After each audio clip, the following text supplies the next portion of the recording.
আপনারা অনেকে জানেন যে চায়না ঘাস, তো এইটা হচ্ছে চায়না ঘাসের মানে এখন হচ্ছে এইটা বীজ। হ্যাঁ, এটা আমরা লাগাচ্ছি। তো আপনাদের সাথে একটু আমি সবসময় মুরগি রিলেটেড ভিডিও করে থাকি, কিন্তু আজকে একটু ভিন্নধর্মী ভিডিও আপনাদের সাথে শেয়ার করতেছি। এইটা হচ্ছে আমরা চায়না যে ঘাস এইটা লাগাচ্ছি আমরা। দাঁড়ান আর একটু দেখাই। এই যে এইটা হচ্ছে কিছুদিন আগে আমরা এইখানে চায়না ঘাসটা লাগাইছিলাম যে দেখার জন্য যে আমাদের ঘাসটা আসলে এই জায়গায় সুন্দরভাবে হবে কিনা। তো আমরা টেস্ট করার জন্য আসলে কিছু জায়গায় লাগাইছিলাম। তো আলহামদুলিল্লাহ এখানে সুন্দর ঘাসগুলো হয়েছে।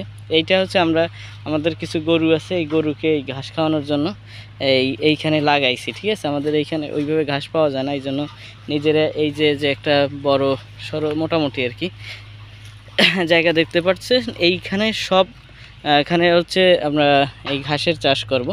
তো কিভাবে ঘাসের চাষটা করতে হয় সেইটা আপনাদের সাথে একটু শেয়ার করব। আর এইটা ছোট ছোট দেখতেছেন, এইখানে বড় হয়েছিল এইটা, তো একবার কাটা হয়েছে, কাটে আর কি গরুরে খাওয়ানো হয়েছে। হ্যাঁ,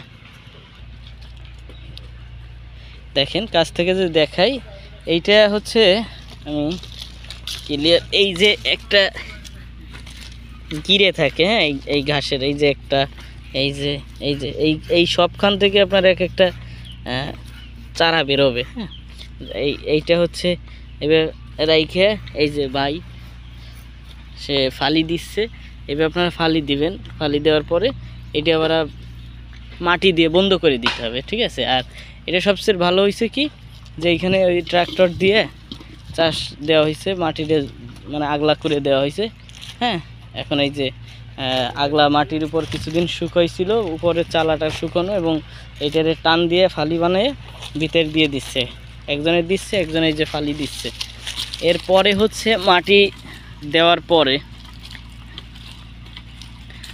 সম্পূর্ণ জায়গায় পানি দিয়ে ভিজাতে হবে। হ্যাঁ, তো পানি দিয়ে ভিজালেই দেখা যাচ্ছে যে আপনার দ্রুত গাছটা মানে চারাটা গজাবে। ঠিক আছে, এই কারণে হচ্ছে পানি দেওয়া হবে। তো আপনারা চাইলে এইভাবে মানে গাছটা লাগাইতে পারেন, এই ঘাসের চারা লাগাতে পারেন। এতে দেখা যাচ্ছে অনেক আপনার এইখানে যদি সেইভাবে হয় 5 থেকে 7টা গরুর পুরো 6-7 মাসের খাবার হয়ে যাবে। আর এই যে এমন একটা সুবিধা, আপনি যখন এই ঘাস হবে কাইটে নিতে নিতে আবার দেখবেন যে বড় হয়ে গেছে। হ্যাঁ, এক পাশ থেকে কাটবেন, আরেক পাশ থেকে আস্তে আস্তে বড় হয়ে যাবে। ঠিক আছে, একবার লাগাইলেই দেখা যাচ্ছে বছর খানিকের মতো খাওয়ানো যায়। যদি এইখানে এইটা আবার 2 ধরনের পাওয়া যায়, একটা আছে এই শুকনো জায়গার জন্য, আরেকটা আছে আপনার ওই ভিজে পানিযুক্ত জায়গার জন্য চাষ করা হয়। ঠিক আছে, তবে এইটা হচ্ছে শুকনো জায়গার জন্য, ওই যে পানি যদি আসে তাহলে মারা যাবে। ঠিক আছে, আর এইটা একটু ফলন বেশি আর কি, আপনার বেশি হয় ঘাসটা, আর পানি জায়গাটা একটু কম হয়, এই জন্য আর কি লাগানো হয়নি। তো এই ছিল মূলত আজকের ভিডিও।